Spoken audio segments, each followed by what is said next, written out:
श्री स्वामी समर्थ. नमस्कार मित्रांनो, तुमचं माझ्या यूट्यूब चॅनलवरती मनापासून खूप खूप स्वागत आहे. आणि स्वामींचा कृपाशीर्वाद प्राप्त करून घेण्यासाठी कमेंट बॉक्समध्ये श्री स्वामी समर्थ नक्की लिहा. 28 ऑगस्ट 2026 वा शुक्रवार या दिवशी वरदलक्ष्मी व्रत आपल्याला करायचं आहे. वर आणि लक्ष्मी म्हणजेच वरदान देणारी लक्ष्मी, साक्षात भगवान विष्णूची पत्नी असलेल्या श्री महालक्ष्मीचा आपल्याला पूजन करायचं आहे.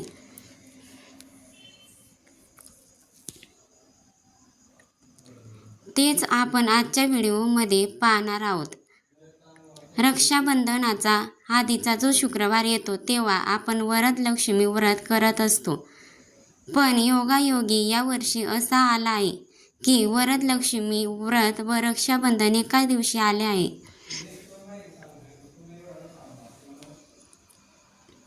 बघा, वरदलक्ष्मी व्रत आणि वैभवलक्ष्मी व्रत हे दोन्ही व्रत वेगवेगळे आहेत. काही ठिकाणी याला वरदलक्ष्मी व्रत सुद्धा म्हटलं गेलं आहे. वरदलक्ष्मी व्रत हे वर्षातून एकदाच येतं आणि ते श्रावणातील एका शुक्रवारचं व्रत असतं. त्याच दिवशी संकल्प करायचा असतो. पूजा मांडणी करून विधिवंत पूजा करायची असते आणि संध्याकाळी ह्या व्रताचं उद्यापन सुद्धा करायचं असतं. वैभवलक्ष्मी व्रतामध्ये आपण जेव्हा कलश मांडतो तर त्या कलशामध्ये आपण पाणी भरतो. पण ह्या वरदलक्ष्मी व्रतामध्ये कलशात पाणी न भरता त्यामध्ये तांदूळ भरायचे असतात आणि पूजा मांडणी देखील खूप सोपे आहे. तर बघा, हे वरदलक्ष्मी व्रत तुम्ही कर्जमुक्तीसाठी, आपल्या घरामध्ये सुख शांती समृद्धी राहावी, तसेच लक्ष्मी प्राप्तीसाठी किंवा आपल्या कुटुंबातील मंडळी रोगमुक्त व्हावेत यासाठी सुद्धा तुम्ही हे व्रत करू शकता. तसेच प्रत्येक महिलेने आपल्या घरामध्ये धन धान्याला बरकत राहावी यासाठी हे एक दिवसाचं व्रत आवर्जून करावं. तर बघा, थोडक्यात काय तर हे एकाच दिवसाचं व्रत आहे आणि म्हणून आवर्जून करावं. आता ते कसं करावं, काय करावं या संदर्भातील संपूर्ण माहिती मी तुम्हाला देत आहे. तर संपूर्ण व्हिडिओ तुम्ही स्किप न करता पूर्ण बघा. चला तर मग व्हिडिओला सुरुवात करूया. सगळ्यात आधी तुम्हाला पूजा मांडणी ही करायची असते. ही पूजा मांडणी कधी करायची? 28 तारखेला म्हणजेच शुक्रवारी करायची आहे. बघा, 28 तारखेला शुक्रवार आहे आणि त्या दिवशी पौर्णिमा देखील आहे, म्हणजे खूप मोठा दिवस म्हणता येईल. आणि त्यामुळे ह्या पौर्णिमेच्या दिवशी आपण ही सेवा आवर्जून करावी.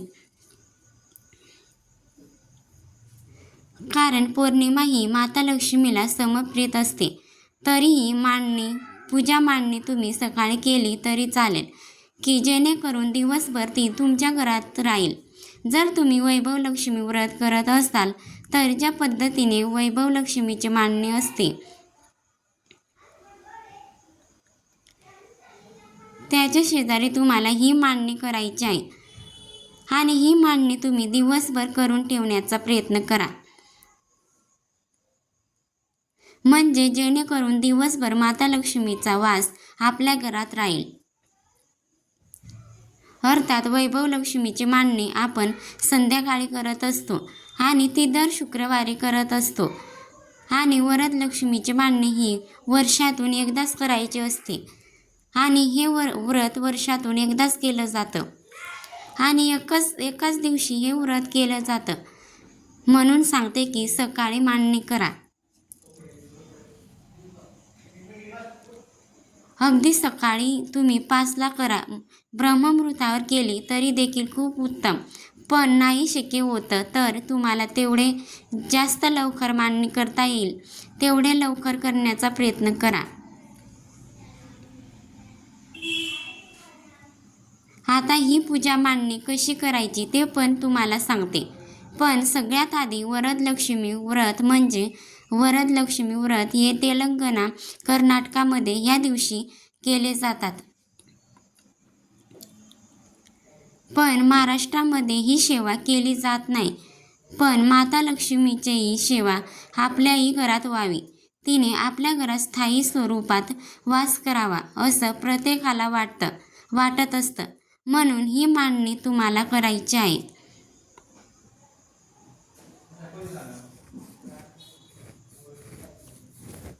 आणि ही सेवा देखील करायची आहे, कारण ही माता लक्ष्मीची सेवा आहे आणि त्यामुळे तुम्ही ही सेवा आवर्जून करावी. तर आता बघा, तुम्ही पूजा मांडणीसाठी ही चौरंग किंवा पाट मांडून घ्यायचा आहे. त्यावर लाल वस्त्र टाकायचं आहे आणि त्यावर तुमच्याकडे अष्टलक्ष्मी मातेचा फोटो असेल तर तो ठेवायचा आहे. तो नसेल तर लक्ष्मीचा तुमच्याकडे दोन्ही कोणता फोटो असेल तर तो ठेवायचा आहे. फोटोज नसेल तर अशा वेळेला तुमच्या देवघरामध्ये माता लक्ष्मीची मूर्ती असेल किंवा श्रीयंत्र असेल तर ते ठेवलं तरी सुद्धा चालतं. फोटो असेल तर भिंतीला ती टेकून ठेवायचा आणि श्रीयंत्र किंवा माता लक्ष्मीची मूर्ती असेल तर थोडेसे तांदूळ ठेवून त्यावरती ठेवावे.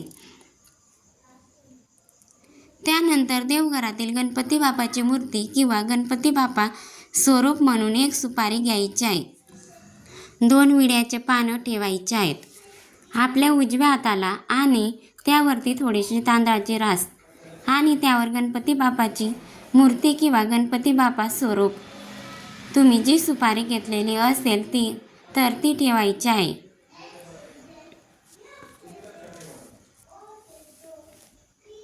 आता माता लक्ष्मीचा फोटो समोर किंवा मूर्ती किंवा श्रीयंत्रासमोर एक गव्हाची रास टाकायची आहे. त्यानंतर हळदी कुंकू करून घ्यायचं आणि त्यावर एक कलश ठेवायचा आहे. त्या कलशाला 5 कुंकवाने उभ्या रेषा ओढून घ्यायच्या आहेत आणि त्या कलशाच्या कंठापर्यंत तांदूळ कलशामध्ये भरायचे आहेत व त्या तांदळावरती हळदी कुंकू अर्पण करून घ्यायचं आहे. त्यानंतर एक तेलाचा दिवा त्याचबरोबर एक तुपाचा दिवा सुद्धा आवर्जून लावायचा आहे. माता लक्ष्मीला सुगंधित अगरबत्ती, सुवासिक धूप, गुलाबाची फुलं, मोगऱ्याचा गजरा आवर्जून या पूजेमध्ये घ्यायचा आहे. आणि ही पूजा सकाळी ब्रह्ममुहूर्तावरती केली तर अतिशय उत्तम. पण एवढ्या सकाळी शक्य नसेल तर जितक्या लवकर तुम्हाला ही पूजा करता येईल तितक्या लवकर करून घ्यायची आहे.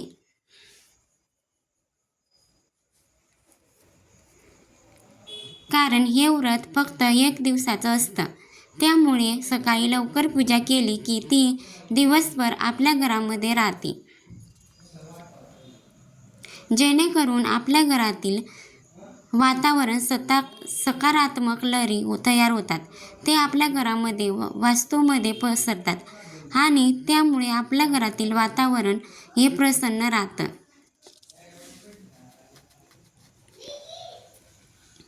आता पूजा मांडणी कशी करायची ती पण पाहूयात. प्रथम संकल्प करा आणि नंतर पूजा करण्यासाठी सुरुवातीला दिवा प्रज्वलित करायचा आहे. दिव्याचं पूजन करायचं आणि त्यानंतर गणपती बाप्पा स्वरूप तुम्ही सुपारी घेतलेली असेल किंवा गणपती बाप्पाची मूर्ती घेतली असेल तर ती एका ताम्हणात घेऊन त्याच्यामध्ये थोड्याशा अक्षता ठेवायच्या. त्यावरती गणपतीची मूर्ती किंवा सुपारी ठेवायची आहे. गणपती बाप्पाच्या मूर्तीवरती गणपती अथर्व शीर्ष किंवा गणपती स्रोत म्हणून अभिषेक करायचा आहे. सुरुवातीला स्वच्छ पाण्याने, नंतर पंचामृताने आणि परत स्वच्छ पाण्याने अभिषेक करताना स्रोत म्हणायचं. स्रोत म्हणता येत नसेल तर तुम्ही ओम गण गणपते नमः हा मंत्र म्हणून अभिषेक केला तरी चालेल.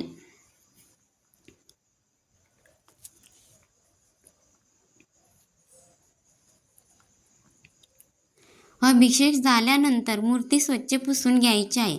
त्यानंतर त्या प्लेटवरती किंवा ती गणपती स्वरूप सुपारी ठेवायची आहे. हळदी कुंकू अर्पण करून घ्यायचं. तुमच्याकडे जर लाल फूल किंवा दुर्वा त्या देखील तुम्हाला अर्पण करून घ्यायचे आहेत. कापसाचे वस्त्र अर्पण करून घ्यायचे आहे. धूप दीप ओवाळून घ्यायचा आहे आणि त्यानंतर साखरेचा किंवा गुळ खोबऱ्याचा गणपती बाप्पांना नैवेद्य दाखवायचा आहे. आता पूजेला सुरुवात करायची आहे. जो माता लक्ष्मीचा तुमच्याकडे फोटो असेल तर तो स्वच्छ पुसून त्याला हळदी कुंकू लावून घ्यायचा आहे. हार असेल तर तो तुम्हाला अर्पण करायचा आहे. गजरा असेल तर तो देखील तुम्ही अर्पण करायचा आणि वस्त्रमाळ सुद्धा अर्पण करायची आहे. मूर्ती किंवा श्रीयंत्र असेल तर गणपतीचा अभिषेक झाल्यानंतर त्या माता लक्ष्मीच्या मूर्तीवर किंवा श्रीयंत्रावर सुद्धा तुम्हाला अभिषेक करायचा आहे. सुरुवातीला स्वच्छ पाण्याने, त्यानंतर दूध आणि किंवा पंचामृताने आणि परत स्वच्छ पाण्याने अभिषेक करताना तुम्ही श्रीसूक्त म्हणू शकता किंवा माता लक्ष्मीचा जोही कोणता मंत्र येत असेल तो म्हटला तरी सुद्धा चालेल. मंत्राने तुम्ही 108 वेळा अभिषेक करू शकता किंवा 51 वेळा मंत्र म्हणून सुद्धा अभिषेक करू शकता. श्रीसूक्त तुम्ही 1 वेळा म्हणू शकता, 11 वेळा म्हणू शकता, 7 वेळा, 9 वेळा, 16 वेळा म्हणून सुद्धा अभिषेक करू शकता. आता त्यानंतर ती श्रीयंत्र किंवा ती मूर्ती स्वच्छ पुसून जागेवर ठेवायची आहे. माता लक्ष्मीला हळद कुंकू अर्पण करायचं आहे. गजरा असेल तर तो अर्पण करायचा आहे. लाल फूल अर्पण करायचं आहे. वस्त्रमाळ अर्पण करायची आहे आणि जो तांदळाने भरलेला कलश आपण ठेवलेला आहे त्यावर 1 नारळ ठेवायचा आहे. हा नारळ पाण्याने भरलेला असावा. हे आपल्याला कोणी ओटीत वगैरे दिलेला नसावा. म्हणजेच आपल्या स्वतःच्या पैशाने आणलेला नारळ यावर आपल्याला ठेवायचा आहे. आणि नंतर या नारळाला हळदी कुंकू अर्पण करून घ्यायचं. वस्त्र माळावर अर्पण करायचे. गजरा असेल तर तो देखील अर्पण करायचा आहे. हे सगळं करत असताना ओम श्री महालक्ष्मी नमः किंवा श्रीसूक्त तुम्ही म्हणू शकता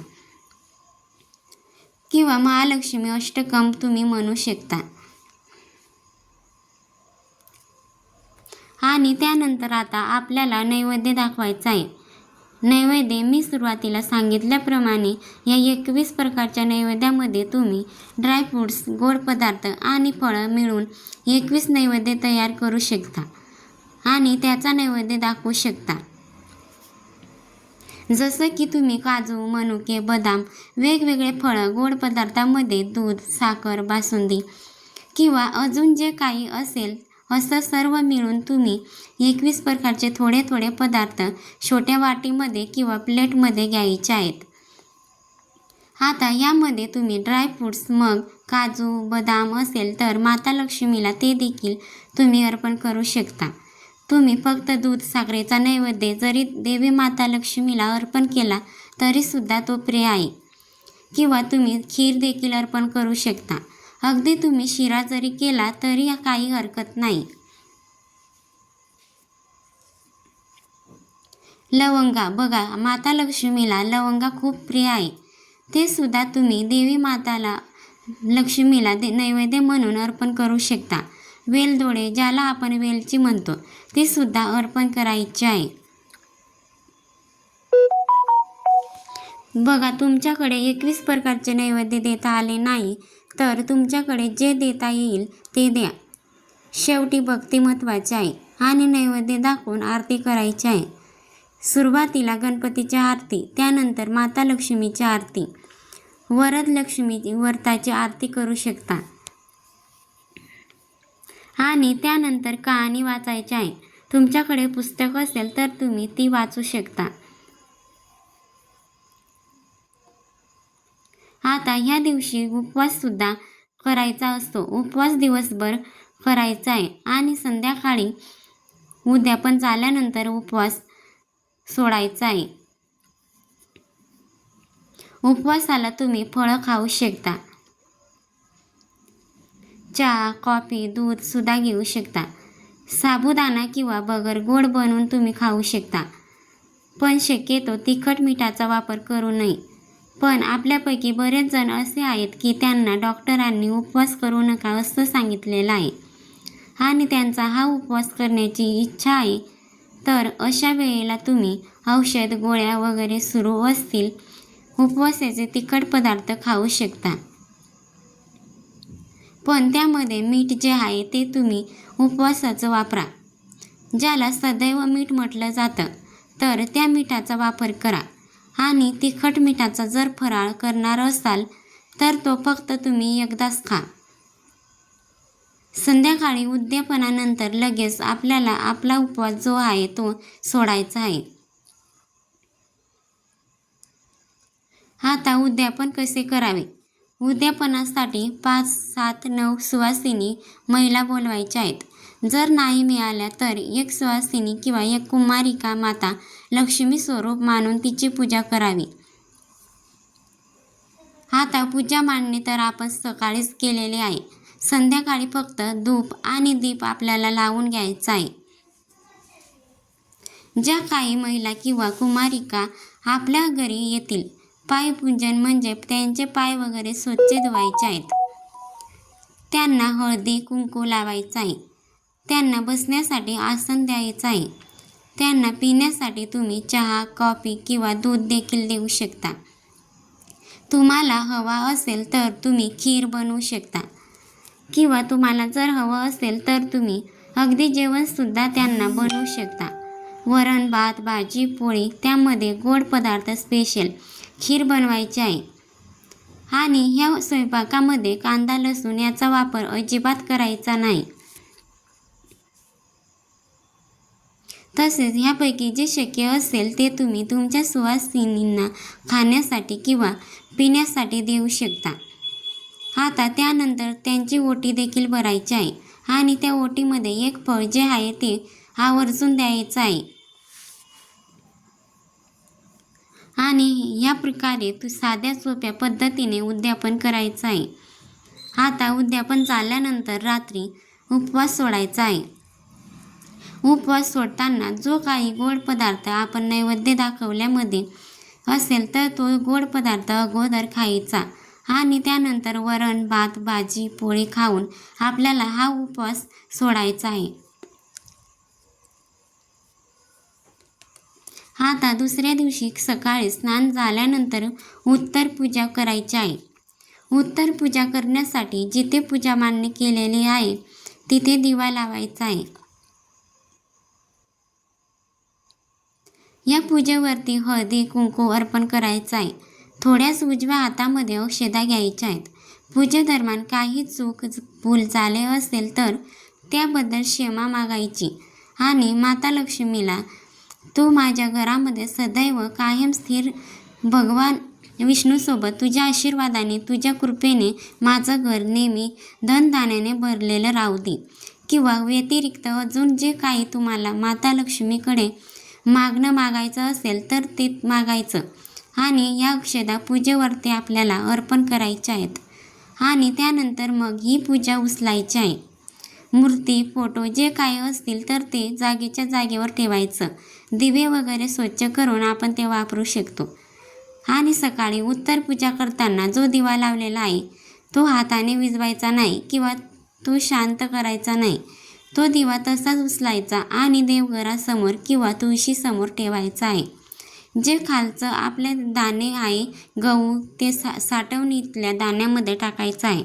कलशामध्ये जे तांदूळ आहेत तर त्यामध्ये ते थोडेसे तांदूळ साठवणीच्या तांदळामध्ये टाकायचे आहेत. थोडेसे तांदूळ त्या दिवशी भात बनवण्यासाठी आपण वापरू शकतो आणि थोडेसे तांदूळ तुम्ही ते पक्ष्यांना देखील खाऊ घालू शकता. आणि आपण जो काही भात बनवणार आहोत तर त्या घरातील सर्वांनी तो भात खायचा आहे. म्हणजेच काय तर अगदी मुठभर त्या तांब्यामधले तांदूळ घ्यायचे आहेत. त्याच्यामध्ये अजून दुसरे तांदूळ मिक्स करायचे आणि त्याचा भात बनवायचा. किंवा तुम्हाला जर तांदळाची खीर वगैरे बनवायची असेल तर असा गोड पदार्थ बनवूनसुद्धा त्या तांदळाचा तुम्ही खाऊ शकता. आणि जे काही फुलहार असतील तर ते तुम्हाला निर्मलामध्ये टाकून द्यायचे आहेत. आणि जो देवीला प्रसाद ठेवलेला आहे जी फळं वगैरे ड्रायफ्रूट्स वगैरे तर ते घरातले सर्वांनी मिळून खायचे आहेत। जो काही नारळ ठेवला होता कलशामध्ये तर तो तुम्ही फोडून खाऊ शकता। मात्र मासिक पाळी सूतक विटाळ असेल तर त्याचा प्रसाद तुम्ही खाऊ नका। आणि मासिक पाळीसुद्धा विटाळ असेल तर आपल्यालाही वरदलक्ष्मीची पूजा आहे ती देखील तुम्हाला करता येणार नाही। आता ह्या दिवशी पौर्णिमा आहे म्हणून जास्तीत जास्त सेवा देखील करायची आहे। त्याच्यामध्ये कुंकुमार्चन सेवा करा, महालक्ष्मी अष्टकम पठण करायचं आहे। आता माता लक्ष्मीला काय आवडतं तर तिला भगवान विष्णूची सेवा अतिशय प्रिय आहे। तर अर्थात आपल्याला व्यक्तिशत जास्तीत जास्त तुम्ही सेवा करण्याचा प्रयत्न करा। तर वरदलक्ष्मी व्रताबद्दल तुम्हाला संपूर्ण माहिती मिळाली असेल। अतिशय साध्या सोप्या भाषेत संपूर्ण माहिती तुमच्यापर्यंत पोहोचवण्याचा प्रयत्न केलेला आहे। तर व्हिडिओला नक्की लाईक करा, आपल्या मित्रपरिवारासोबत शेअर करा आणि चॅनलला सबस्क्राईब करायला विसरू नका। आणि व्हिडिओ तुमच्या मित्रपरिवारासोबत नक्की शेअर करा। श्री स्वामी समर्थ। जय जय स्वामी समर्थ। धन्यवाद।